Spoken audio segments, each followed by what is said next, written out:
Hey hello everyone, this is Ritu और CTET previous year questions की series में आप सभी का बहुत बहुत स्वागत है। इस सीरीज में हम जो क्वेश्चंस सॉल्व कर रहे हैं वो है सोशल साइंस के। और सोशल साइंस में भी जो दिसंबर 2021 में या फिर जनवरी 2022 में आपके पेपर हुए थे उन सभी का हम सॉल्यूशन देख रहे हैं विद एक्सप्लेनेशन। तो अगर आप इस सीरीज को फॉलो करते हैं और मेरी बेसिक क्लासेस फॉलो करते हैं जिसमें कि मैं सभी सब्जेक्ट्स करा रही हूँ, जैसे कि पॉलिटी कंप्लीट हो चुकी है, हिस्ट्री अभी कंटिन्यू है और उसके बाद ज्योग्राफी कराई जाएगी। तो अगर इन दोनों सीरीज को आप फॉलो करते हैं तो अच्छा स्कोर आप कर पाएंगे। तो दोनों को ही आपको फॉलो करना है, तभी अच्छे से अंडरस्टैंडिंग बनेगी और चाहे जितने भी डिफिकल्ट क्वेश्चंस हो सभी को आप सॉल्व कर पाएंगे। आपको एक तरह से ट्रिक्स भी आ जाएंगी कि किस तरह से क्वेश्चंस को सॉल्व करना चाहिए, क्योंकि किसी भी तरह के क्वेश्चंस आपसे पूछे जा सकते हैं, ट्रिकी भी हो सकते हैं, उसमें कुछ सिंपल भी हो सकते हैं।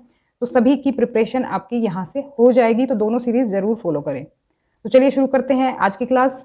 और आज की क्लास में जो हमने क्वेश्चन पेपर लिया है वो है 23 दिसंबर 2021 का क्वेश्चन पेपर। इसके 10 क्वेश्चंस मैं ऑलरेडी डिस्कस कर चुकी हूँ और आगे के 10 क्वेश्चंस हम इस वीडियो में डिस्कस करेंगे। You can also follow me social media, Facebook page, Insta ID, Telegram channel, सभी का लिंक आपको डिस्क्रिप्शन में मिल जाएगा। फर्स्ट क्वेश्चन है आज की क्लास का, निम्नलिखित में से कौन सा कथन ईवी रामास्वामी पेरियार के विचारों के सबसे करीब है? Which of the following statements is closest to the ideas of E.V. Ramaswamy Periyar? तो इसमें हम देख लेते हैं करेक्ट आंसर क्या रहेगा। ये हो जाएगा ऑप्शन नंबर 4। अगर आपको खुद को जाति से मुक्त करना है तो आपको खुद को सभी धर्मों से मुक्त करना होगा। देखो, जो जाति है वो एक तरह से धर्म से भी रिलेटेड है, क्योंकि अगर हम चाहते हैं कि हम जाति से मुक्त हो जाएं तो हमें धर्मों से भी तो मुक्त होना चाहिए एक तरह से, क्योंकि अगर हम धर्मों से ही मुक्त हो जाएंगे तभी हम जाति से भी मुक्त हो पाएंगे। तो अगर आप जाति से मुक्त हो जाते हैं और धर्मों में आप फिर भी भेदभाव करते रहते हैं तो उसका कोई फायदा नहीं है। तो ये बेसिकली इन्होंने बात करी थी आत्मसम्मान की। आत्मसम्मान या स्वाभिमान के लिए इन्होंने आंदोलन शुरू करा था और इन्होंने एक तरह से अछूतों को बोला था कि अछूतों को अपने स्वाभिमान के लिए खुद लड़ना होगा। और इसी बात को ध्यान में रखते हुए उन्होंने स्वाभिमान आंदोलन भी शुरू किया।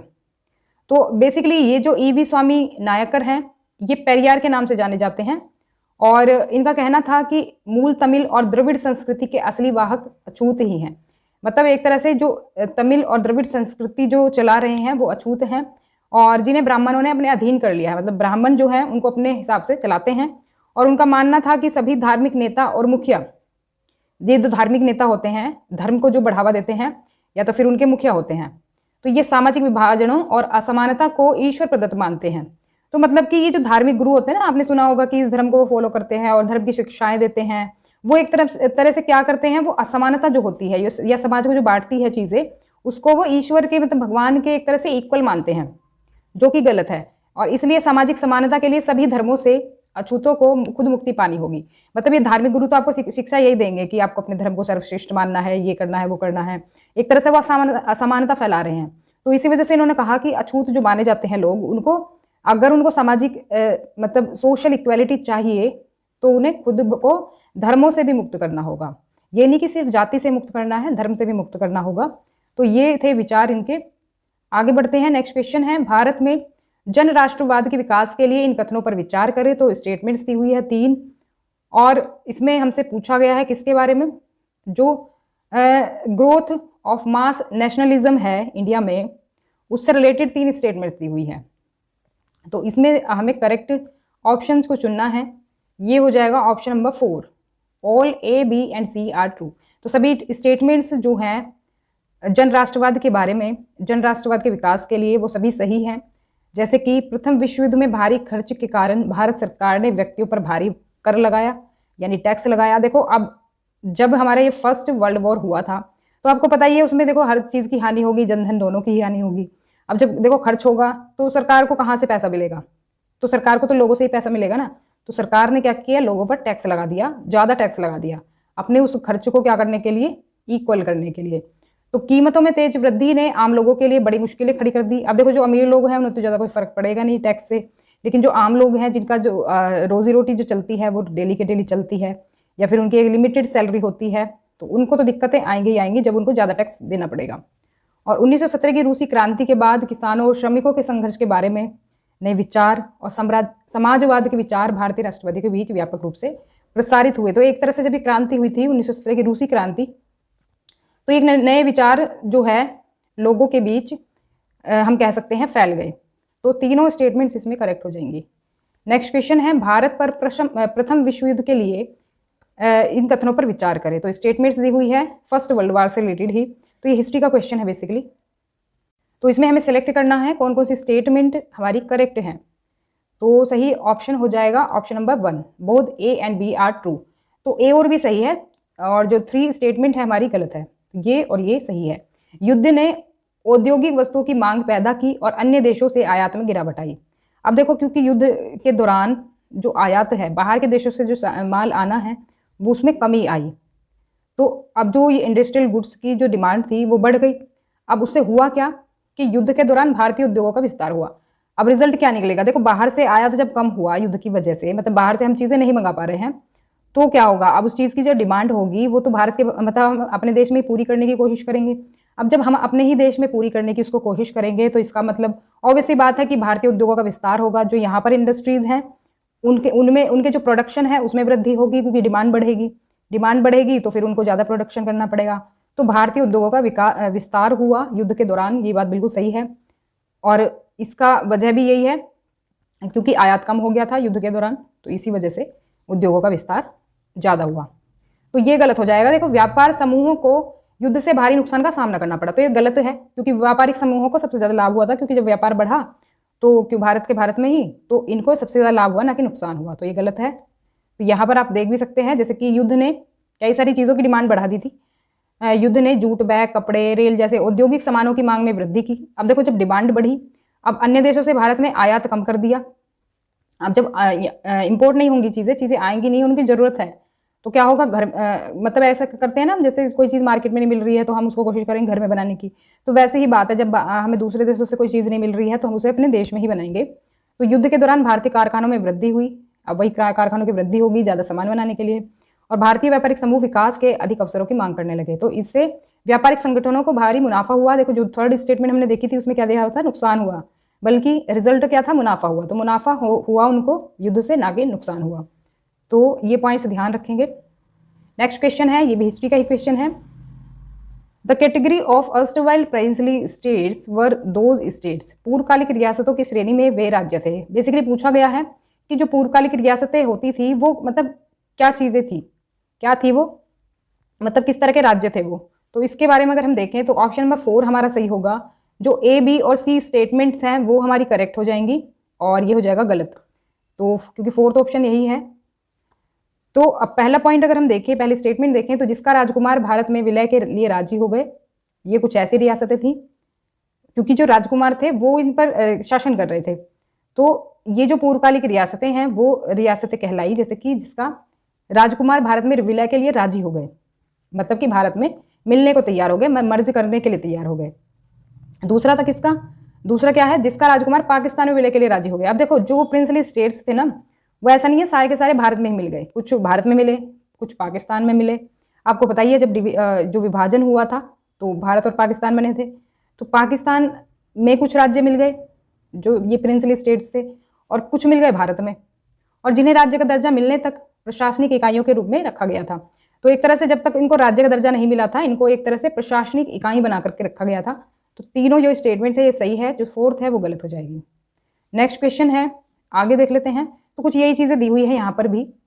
तो एक तरह से रियासतें जो है, प्रिंसली स्टेट्स जो है, बेसिकली वो होते हैं जो ब्रिटिश भारतीय साम्राज्य की एक नाम मात्र की संप्रभु इकाई थी, जो मतलब ब्रिटिशर्स जो है सीधे शासन न करके किसी भारतीय शासक द्वारा उस पर शासन करते थे, उस राज्य पर। तो एक तरह से जैसे अप्रत्यक्ष लोकतंत्र में होता है ना कि हमारे बिहाफ पर कोई प्रतिनिधि लोकतंत्र में शासन करता है, वैसे ही ब्रिटिशर्स का कोई प्रतिनिधि जो भारतीय होता है वो राज्य पे शासन करता है, उसको ही हम कहते हैं क्या? Princely states. तो नेक्स्ट क्वेश्चन है पर्वतों से रिलेटेड, ये ज्योग्राफी का क्वेश्चन है। हिस्ट्री के 4 क्वेश्चंस थे इसमें हमारे, तो वो हो चुके हैं। पर्वतों से रिलेटेड निम्नलिखित सूची पर विचार करें। देखो, कुछ पर्वत दिए हुए हैं और हमसे पूछा है कि कौन सा पर्वत अन्य से अलग है, यानी 3 पर्वत तो एक ही कैटेगरी के हैं और जो चौथा जो कोई पर्वत है वो कैटेगरी से अलग है, वो ही हमें पहचानना है। इन सभी पर्वतों में से कौन सा अलग है जो ऑप्शन में दिए हुए हैं। तो इसका करेक्ट आंसर हो जाएगा ऑप्शन नंबर 4। वॉशेस जो माउंटेन है वो इन सब से अलग है जो 3 ऑप्शंस में दिए हुए हैं। क्यों अलग है एक बार देख लेते हैं। देखो मैं इसको यहीं पर बता देती हूँ, ये जो है ना वोजेस जो पर्वत है, ये बाकी के पर्वत तो हैं जो हमारे कौन से फोल्डेड माउंटेन्स, फोल्ड माउंटेन्स हैं बाकी के पर्वत, अरावली, अपलेशन और यूराल।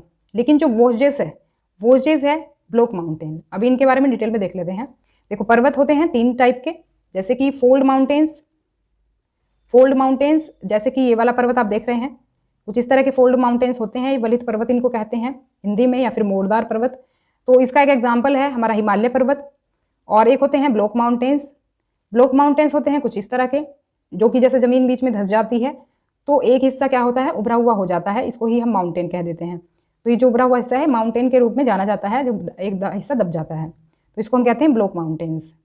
और एक होता है वॉल्केनिक माउंटेन्स, तो ये है ज्वालामुखी पर्वत जिसमें से ज्वालामुखी निकलता है। तो ये 3 टाइप के पर्वत होते हैं। इनको अगर हम देखें डिटेल में तो फोल्ड माउंटेन्स जो हैं ये जैसे पृथ्वी की ऊपर पट्टी जो मुड़ जाती है, ऊपर की जो पृथ्वी की परत है वो मुड़ जाती है, तो उसके कारण ये बनते हैं। जैसे कि ये प्लेट्स आती हैं ना, आपस में टकराती हैं, तो अब ये जैसे ऊपर उठेंगी कुछ इस तरह से, तो ये क्या है, पर्वत का निर्माण करती हैं। तो इस तरह से उठती चली जाती हैं तो एक पर्वत बन जाता है, उसको हम कहते हैं क्या, फोल्ड माउंटेन, यानी वलित या मोड़दार पर्वत। ऐसे ही पर्वतों के उदाहरण है हिमालय पर्वत, आल्प्स पर्वत, अरावली, अपलेशन, यूराल पर्वत। तो ऑप्शंस में हमारे 3 ऑप्शन इसी में से दिए हुए हैं, जो कि वलित पर्वत यानी फोल्ड माउंटेन्स हैं। और जो 4th ऑप्शन है हमारा वोजेस पर्वत, वो है ब्लॉक माउंटेन।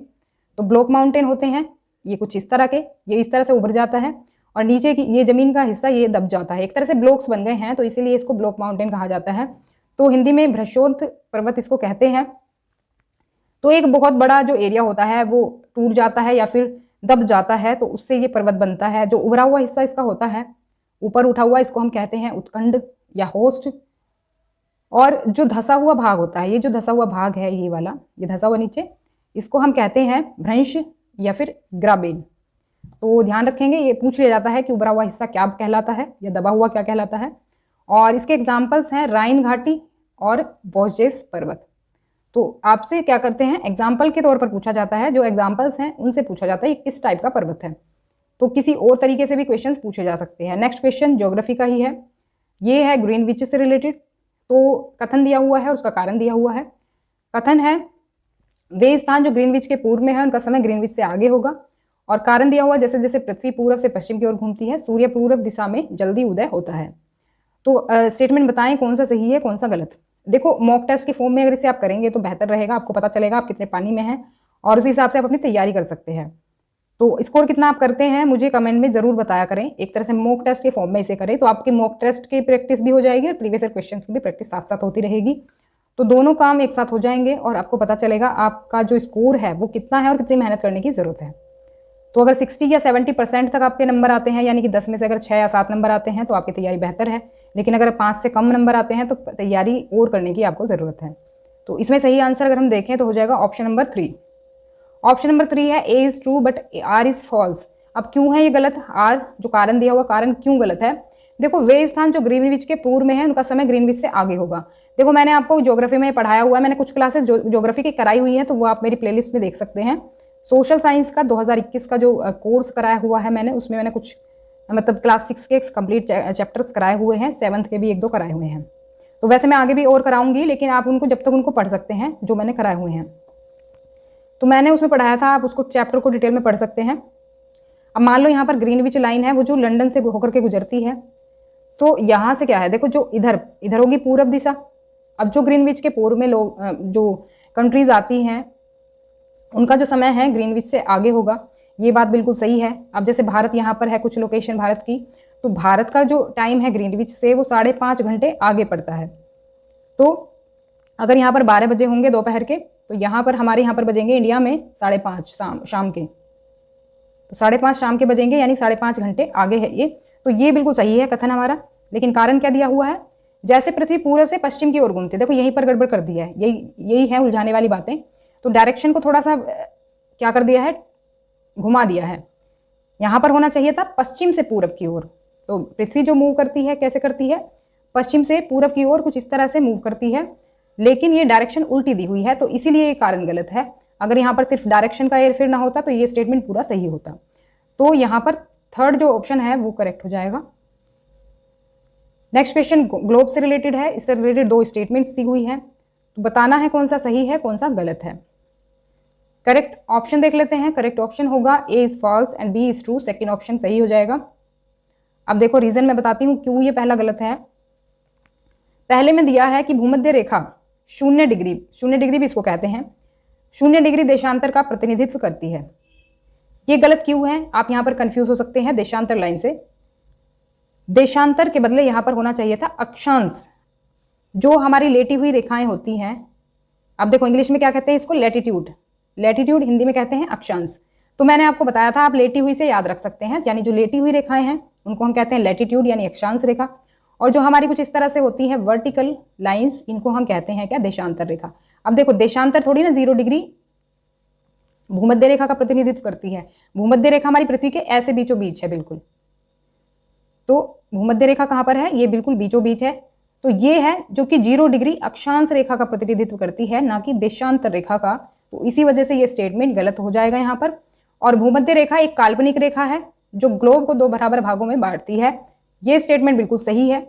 तो जो ये रेखा है ऐसी पृथ्वी पर कोई लाइन नहीं है, हमने सिर्फ ये इमेजिनरी लाइन यहाँ पर इस पर ड्रॉ करी है पृथ्वी पर मेजरमेंट के लिए, कि जैसे किसी स्थान की अगर हमें दूरी पता करनी हो तो ये लाइनें जो हैं हमारी हेल्प करती हैं। तो इसीलिए ये एक इमेजिनरी लाइन होती है।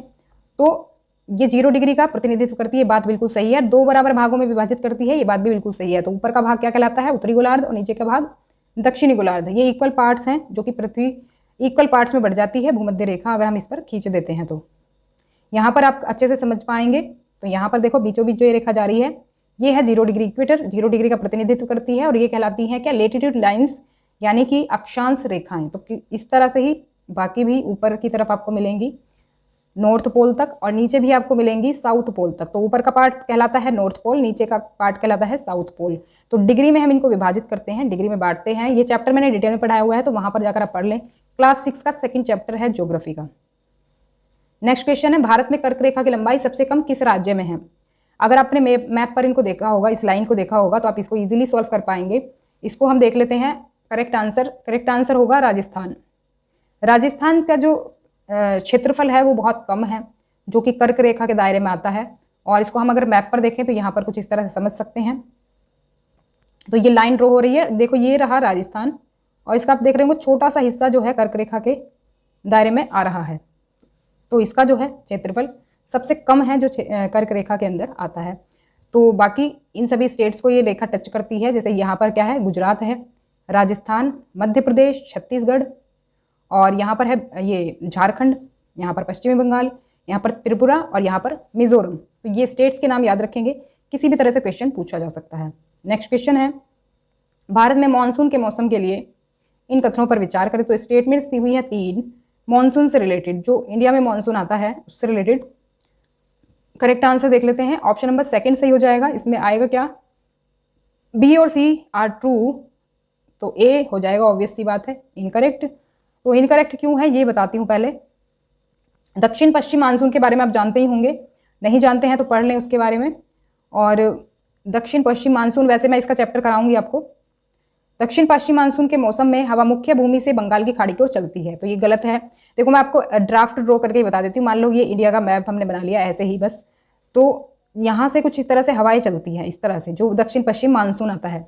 अब देखो इंडिया के इधर आपको पता ही है, जो यहाँ पर है अरब सागर, अरब सागर से हवाएं कहाँ चलती है, इंडिया की तरफ चलती है, जो कि भूमि की तरफ चलती है, यानी कि समुद्र से स्थल की ओर चलती हैं, समुद्र से मुख्य भूमि की ओर चलती हैं। ये स्टेटमेंट यहाँ पर होना चाहिए था, जबकि यहाँ पर क्या दिया है, मुख्य भूमि से बंगाल की खाड़ी की ओर। बंगाल की खाड़ी तो इधर है, तो यानी कि ये कह रहे हैं ऐसे हवाएं चलती है जब मानसून आता है, तो ये गलत है। ये लौटते मानसून की तस्वीर हमारे सामने रख रहे हैं, तो ये लौटते मानसून की कंडीशन है, ये जो है यहाँ पर दी हुई है, तो ये गलत है इसलिए। और अब बात करेंगे हम सेकेंड स्टेटमेंट की। ये कर रहे हैं मानसून के लौटने की बात। मानसून के लौटने के मौसम में हवा मुख्य भूमि से बंगाल की खाड़ी की ओर चलती है। देखो अब ये स्टेटमेंट सही है, मैंने क्या बताया था, भूमि से बंगाल की खाड़ी की ओर चलती है जब मानसून वापस लौटता है, तो ये स्टेटमेंट सही है। तो यहाँ पर लगभग जो हवाएं हैं उनकी नमी खो जाती है, तो बारिश एकदम से हम कह सकते हैं बंद हो जाती है। तो अब यहाँ से देखो, जब इधर से हवाएं चलेंगी जमीन से समुद्र की ओर, तो जब समुद्र की तरफ बढ़ेंगी ना हवाएं, तो ये यहाँ से फिर नमी लेती हैं दोबारा से। यहाँ पे तो नमी खत्म हो गई थी, यहाँ बरस गई जितना बरसना था। अब जब समुद्र की ओर चलेंगी तो फिर वहां से और नमी मिलेगी। अब जब ये साउथ में पहुंचती हैं, इधर ये हवाएं बंगाल की खाड़ी से टकरा करके फिर ये यहाँ पर बारिश करती हैं लौटते वक्त। तो मानसून जब लौटता है तो साउथ में बारिश होती है। साउथ में देखो, ये जो स्टेटमेंट है ये इसी से रिलेटेड है। भारत के दक्षिणी भागों में मानसून के लौटने के मौसम में वर्षा होती है। तो ये बात बिल्कुल सही है, जो कि मैंने आपको बताया है। जब मानसून आता है तो ये नॉर्थ इंडिया में बारिश होती है और यहाँ पर कुछ पश्चिमी इलाकों में बारिश होती है, लेकिन जब मानसून लौटता है तो दक्षिणी भागों में बारिश होती है। तो इसमें हमारा ये सेकेंड ऑप्शन जो है वो करेक्ट होगा। नेक्स्ट क्वेश्चन देख लेते हैं। निम्नलिखित में से किस चट्टान में जीवाश्म होने की संभावना है? Which of the following rocks have a chance to contain fossils? तो जीवाश्म आप जानते ही होंगे, जीवाश्म होते हैं पौधों और जंतुओं के सड़े गले अंश जो कि हजारों साल पहले दब गए थे, तो वही कहलाते हैं जीवाश्म। तो किस चट्टान में ये पाए जाते हैं बेसिकली, ये हमें बताना है। तो ये हो जाएगा ऑप्शन नंबर 1, ओनली ए। तो जो सेडिमेंट्री रॉक्स होती है या अवसादी चट्टानें होती हैं, इसमें पाए जाते हैं जीवाश्म। तो अक्सर ये क्वेश्चन पूछा जाता है, इसके बारे में हम थोड़ा सा देख लेते हैं। जो सेडिमेंट्री रॉक होती है, इसमें सेडिमेंट्री की बात करें तो ये लैटिन शब्द है और सेडिमेंटम का अर्थ है स्थिर, यानी कि जो होता है सेटल डाउन। तो अगर हम बात करें आग्नेय चट्टानों की, देखो आग्नेय चट्टानें जो है ना, उन्हीं से धीरे धीरे क्या बनती है, अवसादी चट्टानें यानी सेडिमेंट्री रॉक्स बनती हैं। तो पहले अगर हम आग्नेय चट्टानें को समझेंगे तभी हम समझ पाएंगे इनको, क्योंकि देखो यहाँ पर होती हैं ये आग्नेय चट्टानें अगर हो गई, इसके बाद ये सेडिमेंट्स बनाएंगी यानी टुकड़ों में टूट जाएंगी। जब ये आग्नेय चट्टानें होती हैं, इग्नियस रॉक्स जब होती हैं, ये देखो मैं आपको स्टार्टिंग से बताती हूँ। जब देखो यहाँ पर हो गया मैग्मा जब ये पहाड़ों से बाहर निकलता है तो लावा बन जाता है। लावा जब ठंडा होता है तो ये बन जाती है क्या, आग्नेय चट्टानें, यानी ये वाली चट्टानें। ये क्या होती हैं, लुढ़कती भी है, ये टूटती हैं, एक दूसरे से टकराती हैं। तो होती क्या है, ये छोटे छोटे टुकड़ों में टूट जाती है। अब ये छोटे छोटे टुकड़े बन गए, देखो ये छोटे छोटे टुकड़े जो बन गए, इनको हम कहते हैं क्या, अवसाद यानी सेडिमेंट्स। अब ये जो सेडिमेंट्स हैं ये हवा पानी से एक जगह से दूसरी जगह पे जाते रहते हैं, जमा होते जाते हैं एक से दूसरी जगह पर। अब देखो अगर एक ही जगह पर हम रेत का ढेर भी बना दे तो क्या होगा, एक तरह से चट्टान जैसा वो दिखने लगेगा। तो इसी तरह से होता है अवसादों के साथ भी। जब ये अवसाद जो हैं, ये सभी अवसाद जगह जगह जाएंगे और जमा हो जाएंगे एक जगह पर, तो ये क्या हो जाते हैं, एक तरह से दब जाते हैं या फिर ये एकदम सख्त हो जाते हैं, कठोर हो जाते हैं। Sediments are transported and deposited by wind और वाटर, यानी कि हवा या पानी से ट्रांसफर होते हैं एक जगह से दूसरी जगह पर। तो ये कंप्रेस्ड हो जाते हैं और हार्डन हो जाते हैं, कठोर हो जाते हैं। तो ये एक तरह से चट्टान की एक परत बना देते हैं। तो जो चट्टान की परत बनती है उसको हम कहते हैं अवसादी सेल सेडिमेंट्री रॉक, जिसकी हम बात कर रहे हैं, जो हमसे क्वेश्चन पूछा गया है। अब जो ये चट्टानें बनती हैं, देखो ये बहुत लंबा प्रोसेस होता है। अब इस दौरान यहाँ पर पेड़ पौधे भी उगे होंगे, जीव जंतु भी पनपे होंगे। तो वो जो जीव जंतु होते हैं वो क्या होते हैं, इनके अंदर ही दबे रह जाते हैं, जिसकी वजह से क्या होगा, जब हजारों साल बाद इनको हम देखेंगे उठा करके, तो हमें इसमें कुछ अवशेष मिलेंगे, पौधे के, जानवरों के, सूक्ष्म जीवों के। तो इन चट्टानों में ये जीवाश्म मिलते हैं जो कभी उन पर रहते होंगे। ठीक है, अब क्योंकि ये दब जाते हैं, कुछ उड़ जाते हैं, एक जगह जमा हो जाते हैं, तो वो क्या हुआ, वो सभी चीज़ें, पौधे, जानवर, सूक्ष्म जीव इसके अंदर दबते चले गए और जीवाश्म बन गए, फॉसिल्स बन गए।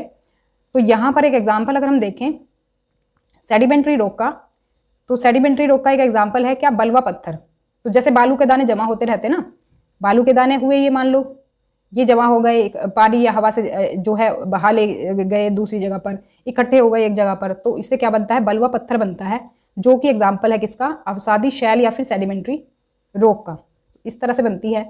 तो मैंने आपको ये जो रॉक साइकिल होता है वो बताया था पिछले किसी वीडियो में, तो वो आप अच्छे से देख लें। रॉक साइकिल जो है उसमें आपको ये सभी रॉक्स क्लियर हो जाएंगी।